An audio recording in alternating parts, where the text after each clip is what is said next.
log 7 minus log 2 plus log 16 minus 2 log 3 minus log 7 upon 45 equal to 1 plus log n. We have to find the value of n.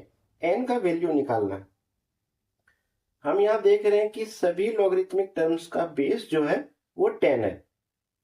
तो सबसे पहले इसे हम लोग simple way में लिखते हैं।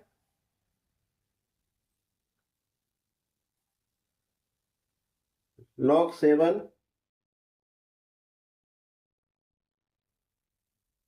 log 2 log 16, यहाँ पे जो कोफिशिएंट 2 है उसे पावर के फॉर्म में चेंज करते हैं।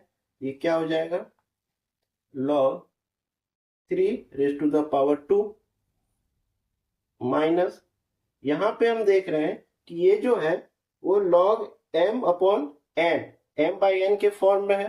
तो कोसेंट लॉ ऑफ लॉगरिथम का यूज करके इसे हम लोग ब्रेक करते हैं। तो यहाँ पे हम लोग ब्रैकेट ले लेते हैं और यहाँ लिखते हैं log 7 अपॉन है, तो क्या हो जाएगा log 7 minus log 45 bracket close. यहाँ पे 1 है, क्योंकि हर जगह पे हर टर्म में बेस 10 है, तो 1 को भी हम बेस 10 के रूप में कैसे लिखेंगे, log बेस के टर्म में इसे लिख सकते हैं log 10, क्योंकि log 10 का वैल्यू 1 होता है, और इधर log n रहने देते हैं। अब फिर इसे और सिंपल बनाते हैं, log 7 minus log 2 log 16 minus log 9 3 raise to the power 2 equal to 9। यहाँ माइनस है, ये हो जाएगा minus log 7 minus minus plus, ये हो जाएगा log 45, और इधर जो log 10 था उसे इस तरफ ले आते हैं, तो इधर क्या हो जाएगा माइनस log 10 इक्वल टू, इधर राइट साइड में क्या रहा log n, क्योंकि हमें n की वैल्यू निकालनी है। अब यहाँ पे देखो कि जितने भी टर्म्स थे सभी log टू द बेस 10 के टर्म में है। सभी को पावर में, जो भी पहले था उसे पावर में हमने कन्वर्ट कर दिया। यहाँ पे जो 2 था उसे पावर में कन्वर्ट कर दिया। अब यहाँ पे minus plus minus minus plus है, तो यहाँ प्रोडक्ट लॉ और कोसेंट लॉ को एक साथ हम लोग लिख सकते हैं। तो हम लोग लिखते हैं लॉग जो जो प्लस में है, जो जो प्लस में है पहले उसे देख लेते हैं। ये प्लस में है, ये प्लस में है, ये प्लस में है, तो लिखेंगे log 7 इंटू 16 इंटू 45 अपॉन, जो माइनस में है वो नीचे हो जाएगा। यहाँ 2 है, यहाँ पे 9 है, यहाँ पे 7 भी है, यहाँ पे भी माइनस है, तो ये 10 है। और इधर क्या था RHS में log n था। अब इसे सिंप्लीफाई करते हैं।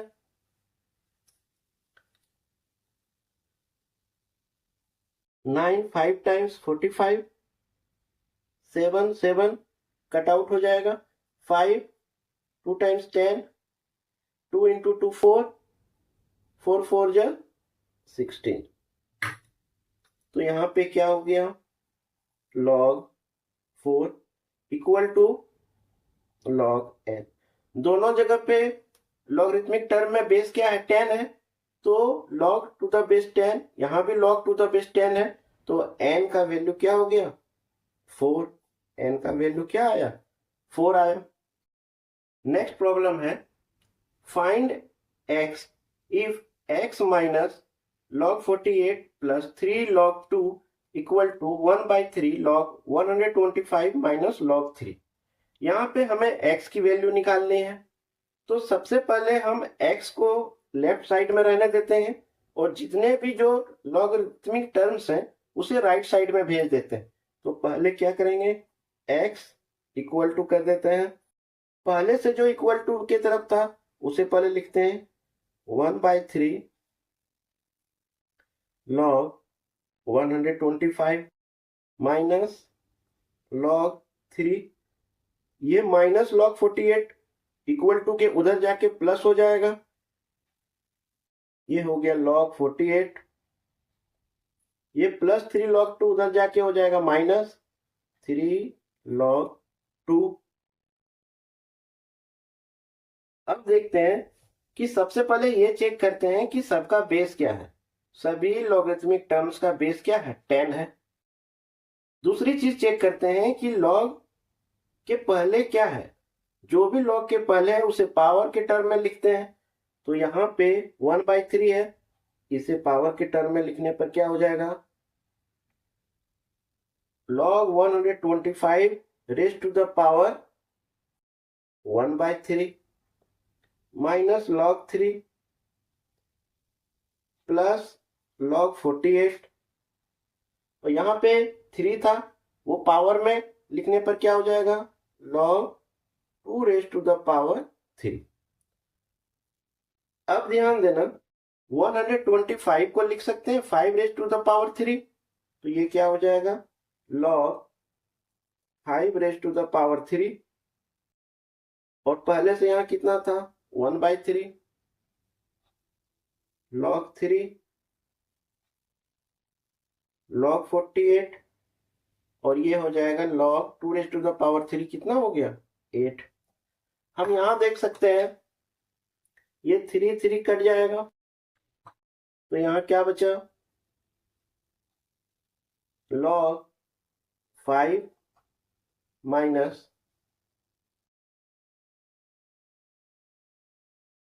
log 3 plus log 48 minus log 8।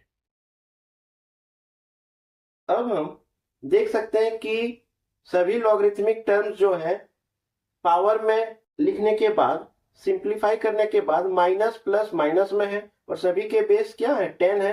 तो इसे प्रोडक्ट लॉ और कोसेंट लॉ के साथ लिखते हैं, ये क्या हो जाएगा, लॉग जो प्लस में है, प्लस में कौन सा है, ये है और ये है, ये हो जाएगा log 5 इंटू 48 अपॉन माइनस में क्या है 3, और यहाँ क्या है 8, तो 3 इंटू 8।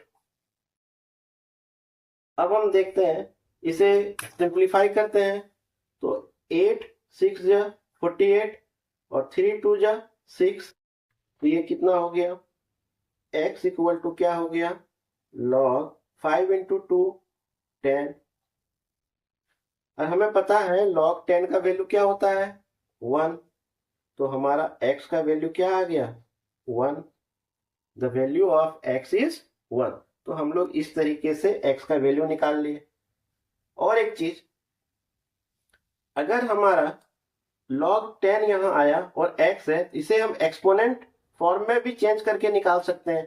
कैसे, log 10 इक्वल टू x था, यहाँ पे जब बेस नहीं दिया हुआ तो बेस क्या होता है 10, इसे एक्सपोनेंशियल फॉर्म में लिखने का क्या तरीका है कि ये 10 रेज टू द पावर, यहाँ पे जो है वो बेस के ऊपर पावर हो जाएगा, 10 raise to the power x equal to क्या हुआ 10, 10 को लिख सकते हैं 10 raise to the power 1, bases are same, तो x इक्वल टू क्या हो जाएगा 1।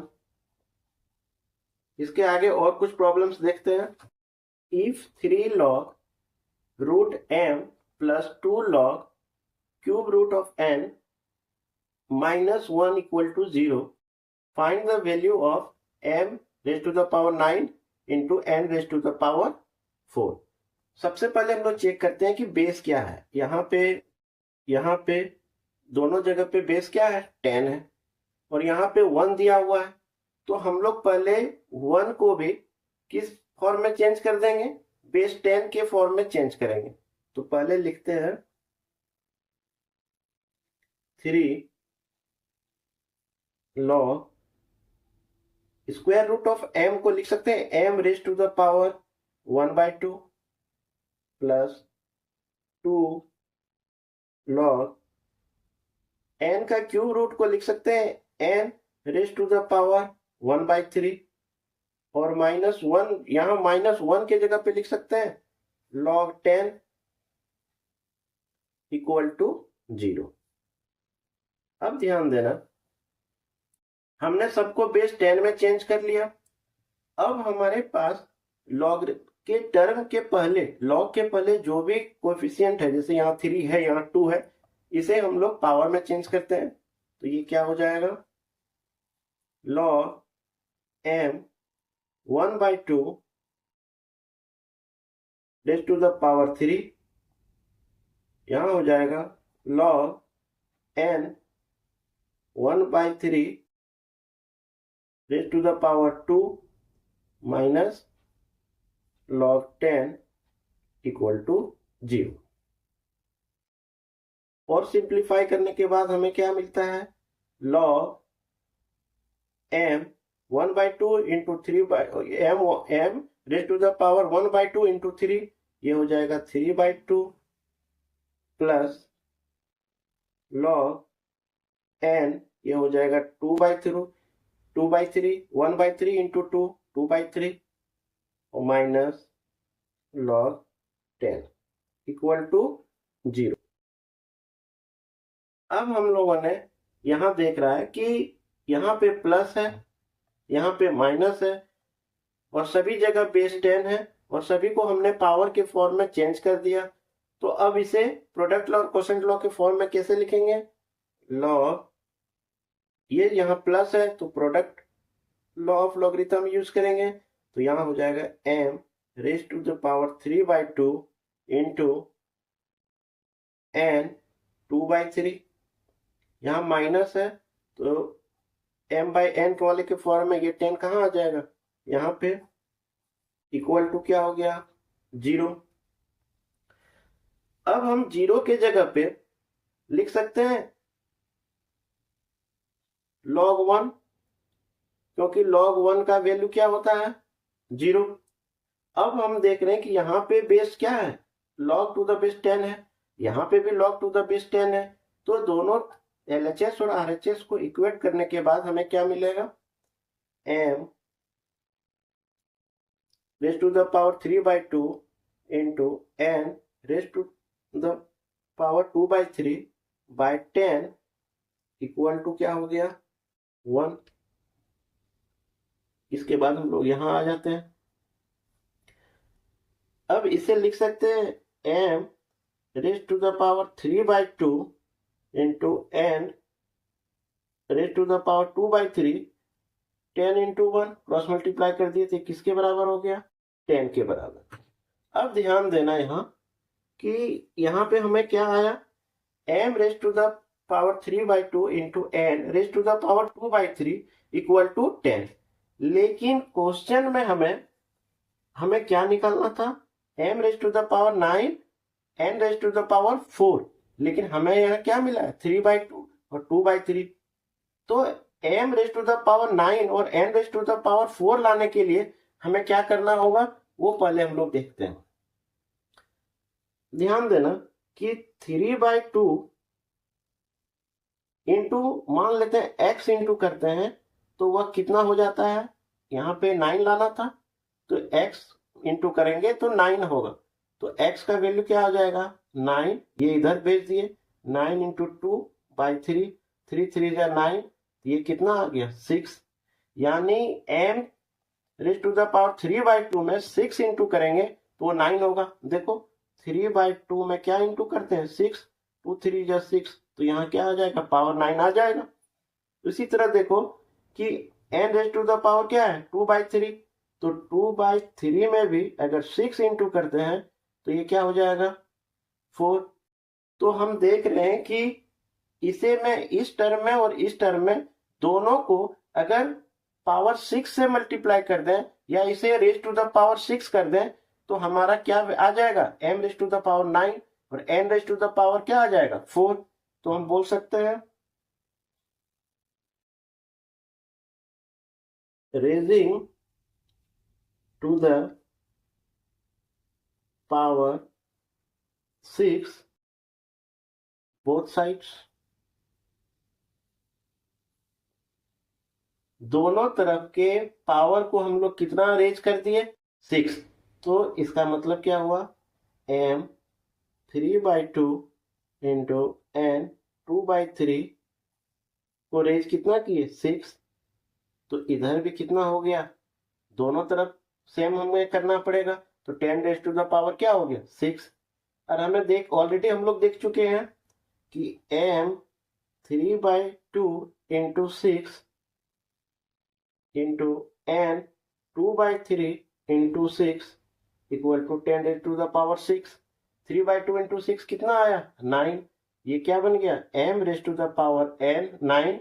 और यहाँ 2/3 इंटू 6 करने पर क्या आया, n⁻⁴ इक्वल टू क्या हो गया, 10⁻⁶। तो हमारा आंसर क्या हुआ, m⁻9 into n⁻⁴ equal to 10⁻⁶। पहले इसे सिंप्लीफाई करने के बाद मेरा आया कितना, m⁻3/2 into n⁻2/3 equal to 10। लेकिन हमें लाना कितना था, m⁻9। तो इसको निकालने के लिए हम ऑलरेडी देखे 3/2 को अगर हम 6 से रेज करते हैं तो वो हमारा कितना हो जाता है, 9। और 2/3 को अगर 6 से इंटू करते हैं तो वो कितना हो जाएगा, n⁻⁴। तो हमारा आंसर कितना हुआ, m⁻9 into n⁻⁴ equal to 10⁻⁶। Next question देखते हैं। नेक्स्ट क्वेश्चन है, given log x equal to m plus n and log y equal to m minus n। यानी हमारा log x का वैल्यू दिया हुआ है और log y का वैल्यू दिया हुआ है m माइनस n और log x का वैल्यू दिया है m प्लस n। हमें log 10x upon y square का वैल्यू निकालना है, किस टर्म में, m एंड n के टर्म में। क्लियरली है कि जब x रिलेटेड है m प्लस n से और y जो रिलेटेड है m माइनस n से, जब x और y दोनों है तो उसे किस टर्म में निकालना है, m और n के टर्म में। तो सबसे पहले इसे सिंप्लीफाई करते हैं, क्या लिखते हैं, log 10x upon y square. हमें पता है कि log 10x upon y square जो है वो m/n के फॉर्म में है। तो कोसेंट लॉ के अनुसार क्या हो जाएगा, log 10x minus log y square. अब ध्यान देना, 10x को लिख सकते हैं 10 इंटू एक्स। तो ये प्रोडक्ट लॉ ऑफ लॉगरिथम से ये कैसे किसमें ब्रेक होगा, इसे लिख सकते हैं log 10 प्लस log x। क्यों, प्रोडक्ट को किसमें टूटता है, प्रोडक्ट को जो हम लोग एक्सपेंड करेंगे log 10 प्लस log x में। और ऑलरेडी यहाँ क्या था, माइनस log y⁻²। ये पावर 2 जो है हम कहाँ ले आएंगे, इस जगह पे क्या हो जाएगा, 2 log y। क्यों हम इसको यहाँ लाए वो भी बता रहे हैं, क्योंकि हमें log x का वैल्यू m प्लस n दिया हुआ है। यहाँ log y⁻² रहता तो हम ज्यों का त्यों इसे रहने देते, लेकिन यहाँ पे क्या है, log y का वैल्यू दिया हुआ है, ना कि log y⁻² का। इसलिए इसे हम किस में बदल देंगे, 2 को इधर ले आएंगे। अब हम सिर्फ वैल्यू पुट कर देते हैं। log 10 का वैल्यू हमें पता है कितना होता है, 1। log x का ऑलरेडी वैल्यू दिया हुआ है कितना, m प्लस n। यहाँ पे क्या है, -2 की जगह पे 2 लिखेंगे। log y का वैल्यू कितना दिया हुआ है, m माइनस n, तो ब्रैकेट में लिखेंगे m माइनस n। ये क्या हो गया, 1 plus m plus n minus 2m minus minus plus, ये हो गया 2n। तो सबसे पहले देखते हैं 1 रह जाएगा, m और -2m है, तो ये क्या बन जाएगा, -m। n प्लस 2m, ये क्या बन गया, 3n। तो हमारा इसका value log 10x upon y square का m एंड n के टर्म्स में हमारा वैल्यू कितना आया, 1 माइनस m प्लस 3m।